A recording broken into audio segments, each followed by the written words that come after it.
Hey guys, welcome to this tutorial. This is रूपक और यहाँ पर हम कवर करने वाले हैं द ट्रिनिटी टेस्ट के बारे में, वर्ल्ड्स फर्स्ट न्यूक्लियर टेस्ट। जानेंगे इसका बैकग्राउंड क्या है, ये टेस्ट क्या है, इसका सिग्निफिकेंस एंड इसका आफ्टरमैथ क्या रहा। एंड हम यहाँ पे डिस्कस करेंगे कि किस तरह से आज की तारीख में जो मेजर ग्लोबल पावर है ये किस तरह से वर्ल्ड फोरम में उभर के आए हैं। तो बहुत कुछ यहाँ पे मैं आपको बताऊंगा डिटेल में, but then before begin please don't forget to give your valuable feedback so that I can update my future videos for you.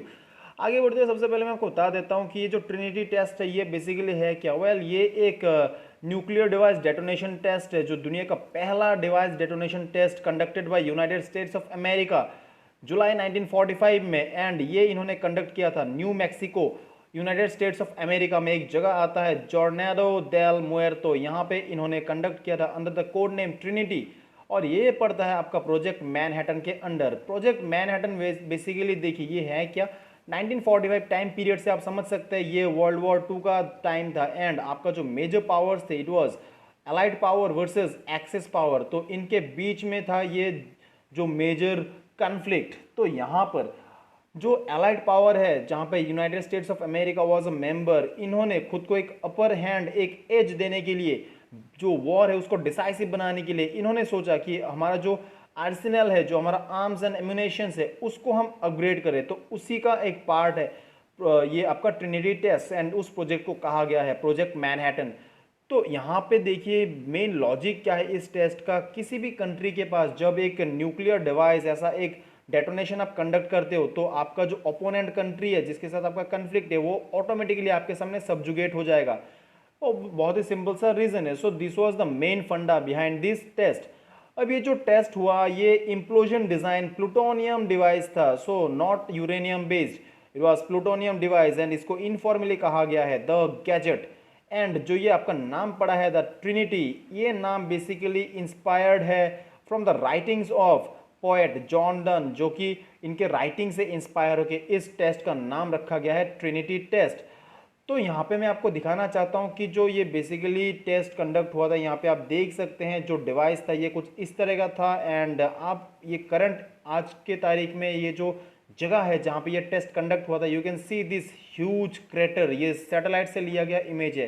And satellite से यहाँ पे आप देख सकते हैं इतना एक मैसिव सा क्रेटर यहाँ पे बना हुआ है। So this is the scenario आज के तारीख में। एंड ये जब आपका डिवाइस डेटोनेट किया जा रहा था, जब आपका ये इम्प्लांट किया जा रहा था, तो कुछ इस तरह का था बैक इन 1945। आगे बढ़ते हैं, मैं आपको बता देता हूँ जो आपका इस प्रोजेक्ट का मास्टरमाइंड था जूलियस रॉबर्ट ओपेनहेमर, इनको कहा जाता है कि ये न्यूक्लियर बॉम्ब का फादर है।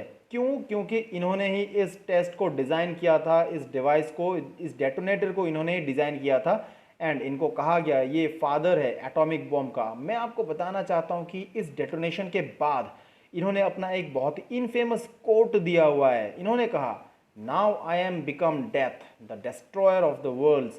एग्जैक्टली यही सेंटेंस इन्होंने यूज़ किया था। एंड आप देख सकते हैं विद इन 1 मंथ, जुलाई में ये टेस्ट कंडक्ट हुआ था एंड अगस्त में आपका 1945 फैट बॉय यूज़ किया अमेरिका ने जापान के खिलाफ हिरोशिमा में। फैट बॉय वैसे मैं आपको बता देता हूँ ये वो न्यूक्लियर डिवाइस था जिसको हिरोशिमा में जापान के खिलाफ यूनाइटेड स्टेट्स ऑफ अमेरिका ने यूज़ किया था। इसका नाम था फैट बॉय। तो within 1 month, so you can see the immediate result of this test. यहाँ से आप बहुत अंदाज़ा लगा सकते हैं इसका आफ्टरमैथ क्या रहा। देखिए जो लोकेलिटी है वहाँ पे क्या असर पड़ा। देखिए यहाँ पे जो नॉर्दर्न मैक्सिको है, आप अगर इस इमेज को देखते हैं तो यहाँ पे आप देख सकते हैं मैक्सिको के बहुत ही नज़दीक है ये आपका जो आपका जोर्नेडो डेल मुएर्तो जो आपका एरिया है। एंड ये बेसिकली मैं आपको बता देता हूँ ये आज की तारीख में एक टेस्ट रेंज है, ये आता है आपका नॉर्दर्न मैक्सिको के बहुत ही नज़दीक में। सो जो आपका लोकल पीपल थे नॉर्दर्न मैक्सिको में, इन्होंने बहुत ज़्यादा सफ़र किया, रेडिएशन डैमेज इनको फेस करना पड़ा, skin burn, life stock destruction, cancer, बहुत ही डिजास्ट्रस इन रहा ये जो टेस्ट था, इन पर्टिकुलरली इन लोकेलिटीज़ में रहने वाले लोगों के लिए northern Mexico. And it was back in 1990 only, after almost 45 years, federal government of United States इन्होंने कंपेंसेशन डिक्लेयर किया under the act, radiation exposure compensation act, RECA के अंडर में इन्होंने एक कंपेंसेशन एक्सटेंड किया नॉर्दर्न मैक्सिको के जो affected persons थे, जो कैंसर से कॉन्ट्रैक्टेड थे या फिर अदर इलनेस रेडिएशन की वजह से जिन्होंने सफ़र किया, उनके लिए एक कंपेंसेशन डिक्लेयर किया फेडरल गवर्नमेंट ने। वेल मैं आपको बता देता हूँ, ये एक ऑब्वियस सी बात है, बहुत ही गुडविल जेस्चर रहा गवर्नमेंट का, बट देन जो डैमेज यहाँ पे कॉज हुआ है वो अनपैरेलल। एंड इनफैक्ट आज के तारीख में भी न्यूक्लियर डिवाइस जो आज एक बहुत ही मेजर स्टॉक पाइल है न्यूक्लियर डिवाइस का, मैं आपको बता देता हूँ 13,000 से भी ज़्यादा न्यूक्लियर डेटोनेटर आज की तारीख में दुनिया में मौजूद है। सो ये बेसिकली सिनेरी को देखते हुए हम नहीं बोल सकते कि ये जो कंपेंसेशन था ये बहुत ही ज़्यादा सिग्निफिकेंट था, बट देन यस गवर्नमेंट ने रिकग्नाइज किया, गवर्नमेंट ने इनको लगा कि हमने जो किया है, इन्होंने सफ़र जो कर रहे हैं ये लोग या किए हुए हैं, इनको कंपेंसेट करना चाहिए। सो ये बहुत ही एक गुडविल जेस्चर रहा फेडरल गवर्नमेंट का। वेल देखिए आज के तारीख में हम कहाँ पे खड़े हैं। आज की तारीख में अगर मैं न्यूक्लियर आर्म्ड कंट्रीज़ के बारे में बात करूँ तो 9 मेजर कंट्रीज़ का नाम हमारे दिमाग में आता है। United states, UK, Russia, France, India, China, Israel, Palestine, north Korea. यहाँ पे आप शायद ईरान को ढूंढ रहे होंगे, लेकिन देखिए ईरान यहाँ पे मौजूद नहीं होगा, क्योंकि ईरान जो है इन्होंने अभी तक अपना न्यूक्लियर डिवाइस को टेस्ट किया नहीं है। माना जाता है कि जो ईरान है ये अपना न्यूक्लियर कैपेसिटी बहुत ज़्यादा, बहुत ही फास्ट एनरिच कर रहे हैं एंड उन पे सैंक्शंस भी लगाया गया है इसके चलते। सो यहाँ पे आपको ईरान का नाम नहीं दिखेगा। यहाँ पे आप मैंने जैसे कि बताया है 13,000 से भी ज़्यादा न्यूक्लियर डिवाइसेस है आज की तारीख में दुनिया में। एंड जो लीड है, लीड में आपको मिल जाएगा Russia, followed by USA, France, China, UK, Pakistan and then आता है आपका India with 130 nuclear weapon stockpile India के पास है मौजूदा तारीख में। देखिए मैं आपको यहाँ पे बताना चाहता हूँ इन 9 कंट्रीज़ में से जो 5 कंट्रीज़ यहाँ पे मैं बोलूँगा, US, UK, Russia, France and China, इन 5 कंट्रीज़ को कहा जाता है P5। They are the permanent 5 permanent member of United Nations security council. India is not a permanent member of United Nation security council. हालांकि इंडिया जो है वो अपने रेस में लगा हुआ है। इंडिया चाहता है कि जल्द से जल्द हमको सीट मिल जाए, परमानेंट मेंबर का दर्जा मिल जाए, लेकिन यहाँ पे अगेन चाइना जो है ये हमेशा सैंक्शन लगाता है। चाइना जो है ये हमेशा इंडिया के लिए एक वॉल जैसा खड़ा रहता है। देखिए वो एक टोटली अलग सा डिबेट है, उस पर मैं अलग सा टॉपिक कवर कर सकता हूँ। माना जाता है कि आज के तारीख में 1945 के बाद से लेके आज तक करीब करीब 2000 न्यूक्लियर टेस्ट कंडक्ट किए गए हैं। जो मोस्ट रिसेंट मैं आपको बता सकता हूँ पोखरान 2 टेस्ट जो 1998 में कंडक्ट किया गया था। मैं यहाँ पे आपको पूछना चाहूँगा कि पोखरान 2 जो टेस्ट था इसका ये कौन से मिशन या फिर कौन से ऑपरेशन के अंडर में कंडक्ट किया गया था। मैं चाहता हूँ आप मुझे कमेंट सेक्शन में इसको आंसर करें। इस पर एक मूवी भी बना हुआ है, आपको पता होगा, परमाणु। तो ये था सेकेंड पोखरान 2। आप सोच रहे होंगे तो फर्स्ट पोखरान टेस्ट कब हुआ था। इट इज़ 1974 एंड जो कोड नेम था इसका वो था smiling Buddha. Smiling Buddha code name पढ़ने का एक बहुत ही अपना से एक अलग सा रीज़न है। देखिए न्यूक्लियर डिवाइस जो कि अपने आप में डिस्ट्रक्टिव है, यहाँ पे आप स्माइलिंग बुद्धा जो खुद एक माना जाता है कि ये पीस को, शांति को ये सिग्निफाई करते हैं, पर्सोनिफाई करते हैं बुद्धा। तो यहाँ पे स्माइलिंग बुद्धा क्यों नाम रखा गया। देखिए इंडिया ने टेस्ट कंडक्ट करने के बाद जो इनका मेन मोटो था, मेन मोटिव था, इंडिया ने कहा कि हम न्यूक्लियर टेस्ट कर रहे हैं क्योंकि हम चाहते हैं दुनिया में शांति बना रहे हैं। यहाँ पे आप लॉजिक ढूंढ रहे हो कि शांति कैसे होगा न्यूक्लियर डिवाइस होने से। बहुत ही सिंपल सा लॉजिक है, अगर एक कंट्री के पास न्यूक्लियर डिवाइस है तो दूसरा कंट्री उस पर अटैक करने से पहले 10 बार सोचेगा। सिमिलरली एक और कंट्री दूसरे कंट्री पे अटैक करने में 10 बार सोचेगा। तो ऐसे में जो है कन्फ्लिक्ट्स के चांसेस बहुत कम हो जाएंगे। तो ये बेसिकली एक लॉजिक रखा इंडिया ने, तो ये इंडिया का स्टेटमेंट था।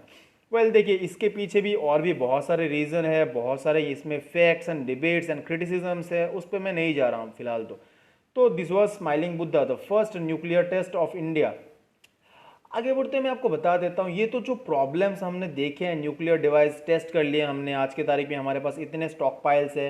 एंड ऑब्वियस सी बात है अगर यहाँ में से एक दो स्टॉक पाइल भी किसी नॉन स्टेट एक्टर के पास जाता है, नॉन स्टेट एक्टर बेसिकली मान लीजिए कोई एक्सट्रीमिस्ट ऑर्गेनाइजेशन, कोई टेररिस्ट ऑर्गेनाइजेशन है, इनके हाथ में अगर चला जाता है और ये यूज़ करते हैं, so it can be catastrophic, disasters हो सकता है पूरा मैनकाइंड के लिए। तो ये आप यहाँ पे आपको सोचना पड़ेगा। तो देखिए यहाँ पे मैं जब न्यूक्लियर डिवाइस के बारे में बात कर रहा हूँ, सिर्फ न्यूक्लियर वेपन एक अकेला नहीं है जो दुनिया को अकेले सिंगल हैंडेडली ख़त्म कर सकता है। There are other weapons as well, like biological weapon, chemical weapon, जैसे कि आज की तारीख में कोरोना जिस हद तक फैल रहा है, मान लीजिए ऐसा ना हो, भगवान ना करे कि ऐसा हो, लेकिन फिर भी कभी अगर किसी नॉन स्टेट एक्टर के पास ऐसा बायोलॉजिकल वेपन आ जाता है एंड वो उसको यूज़ करता है, तो किस हद तक जो दुनिया है, दुनिया में किस हद तक तबाही डिस्ट्रक्शन हो सकता है, ये आप इमेजिन भी नहीं कर सकते, हम इमेजिन भी नहीं कर सकते। But it will be disasters for sure. तो आप अभी सोच रहे होंगे कि हमारे पास इतने सारे डिवाइसेस है, इनको कंट्रोल करने के लिए हमारे पास क्या स्ट्रैटेजीज है, क्या हम बात नहीं करते इन पे? वेल देखिए, ऑफकोर्स करते हैं। इंटरनेशनल फोरम में बहुत सारे ऐसे वेपन डिसआर्मामेंट के लिए बहुत सारे ट्रीटीज बने हुए हैं, बहुत सारे ऐसे एजेंडाज बने हुए हैं। इनमें से वैसे तो बहुत सारे, इन पे मैं अलग अलग वीडियोस बना सकता हूं, लेकिन मैं एक कंप्रिहेंसिव यहाँ पे आपको दिखाना चाहता हूँ। एग्जाम्पल के तौर पे CTBT comprehensive test ban treaty, ये यहाँ पे 184 मेंबर्स है, लेकिन India is not a member of this particular treaty, ये आपको याद रखना है। एंड यहाँ पे बेसिकली क्या होता है कि कोई भी जो स्टेट है, states that no member country can use any nuclear weapon, दुनिया में कहीं भी किसी भी टाइम पे कोई भी कंट्री एक न्यूक्लियर वेपन यूज नहीं करेगा, टोटल बैन करता है ये न्यूक्लियर वेपन यूसेज पे। तो दिस इज द CTBT।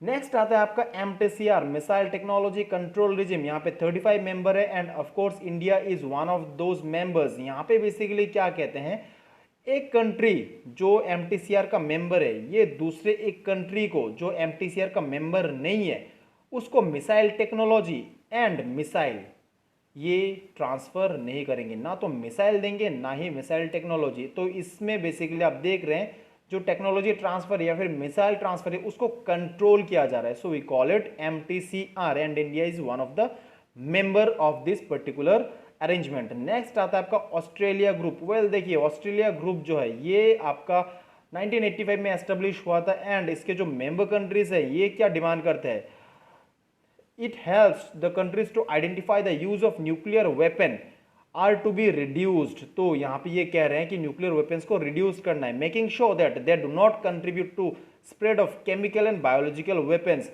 सो यहाँ पे हम बात कर रहे हैं weapons of mass destruction WMD के बारे में, ना केवल nuclear weapon but also chemical and biological weapon. एक और अरेंजमेंट यहाँ पे हमारे पास मौजूद है, दैट इज वेसनर अरेंजमेंट। अच्छा, आप पूछेंगे क्या इंडिया इसका मेंबर है? यस, इंडिया ऑस्ट्रेलिया ग्रुप का मेंबर है। जनवरी 2018 में इंडिया मेंबर बना ऑस्ट्रेलिया ग्रुप का, तो बहुत ही रिसेंट टाइम में। नेक्स्ट आता है आपका वेसनर अरेंजमेंट। ये जो अरेंजमेंट है इसका भी इंडिया मेंबर है एंड इंडिया इसका मेंबर बना दिसंबर 2017 में। तो 2017 दिसंबर, 2018 जनवरी, बैक टू बैक 2 मंथ में इंडिया इन 2 ग्रुप्स का मेंबर बना। तो ये एक बहुत ही मेजर डिप्लोमेटिक विन सिचुएशन था इंडिया के लिए। इस अरेंजमेंट में क्या होता है देखिए, इस अरेंजमेंट में it is responsible for the security and stability to promote transparency in transfer of dual use goods and technologies.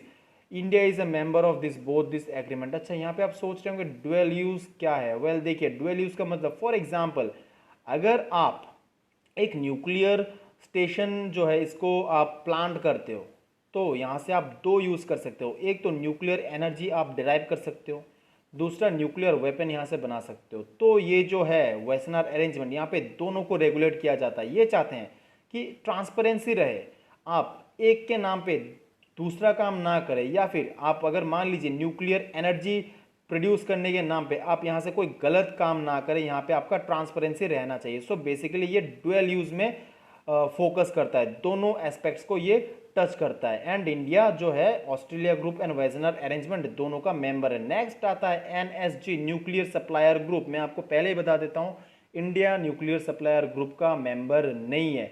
India चाहता है कि इस ग्रुप का मेंबर बने, अगर मेंबर बनता है तो इंडिया को बहुत ज़्यादा हेल्प मिलेगा। वेल मैं इस पे एक अलग सा वीडियो लेके आऊँगा आपके लिए, यहाँ पे मैं इसको ज़्यादा एक्सप्लेन नहीं करूँगा। बट इस ग्रुप का मेन पर्पस क्या है? This group is formed of the member countries which are involve in the export of nuclear weapons और इक्विपमेंट्स। ठीक है, अगर इंडिया इसका मेंबर बन जाता है तो इंडिया भी एक्सपोर्ट कर सकता है। It means huge gain in capital. India has been trying to become a member of this group since 2008 and India इसका मेंबर नहीं बन पा रहा है। अगेन चाइना फैक्टर यहाँ पे आता है। चाइना चाहता है कि हम सबसे पहले CTBT को साइन करें, अगर हम इसको साइन करते हैं तभी जाके हम NSG का मेंबर बन सकते हैं। लेकिन इंडिया सीटीबीटी को साइन नहीं करना चाहता है। वेल इसका अलग सा एक रीज़न है, इसके लिए जैसे कि मैंने कहा है मैं अलग सा एक वीडियो आपके लिए लेके आऊँगा। फिलहाल आप थोड़ा सा यहाँ पे सस्पेंस में रहिए। तो ये आपका इस वीडियो का एंड होता है आज की तारीख में। ये जो अरेंजमेंट्स, ये जो ट्रीटीज़ है, ये बेसिकली ट्राई करता है कि इन जो न्यू वेपन्स है, वेपन ऑफ मास डिस्ट्रक्शन है, इनको कंट्रोल करे, रेगुलेट करे। मैं आपको यहाँ पे बताना चाहूँगा हर कंट्री चाहता है कि वेपन जो है इनका स्प्रेड ना हो, वेपन जो है इनका नंबर ना बढ़े। हर कंट्री चाहता है, जैसे कि आप देख सकते हैं 184 190 मेंबर्स से भरे पड़े हैं, लेकिन हर कंट्री अपना अपना जो स्टॉक पाइल्स है वेपन्स का इनको बढ़ा रहे हैं। एंड यहाँ पे ऐसा नहीं है कि इंडिया, देखिए इंडिया भी चाहता है कि जो वेपन ऑफ मास डिस्ट्रक्शन है इनको जल्द से जल्द हम रिड्यूस करें, इनको हम ख़त्म करें। लेकिन इंडिया का जो आर्सेनल है, आप देख रहे हैं डिफेंस एक्सपेंडिचर में इंडिया भी अपना आर्सेनल को बढ़ाना चाहता है। Well that is very genuine reason, security concern के लिए हमको ये करना पड़ता है। Well that is another debate, तो उसमें आप ना जाए। तो ये रहा इस वीडियो का एनालिसिस। आई होप ये आपको समझ में आया होगा। Thanks for listening and God bless you all.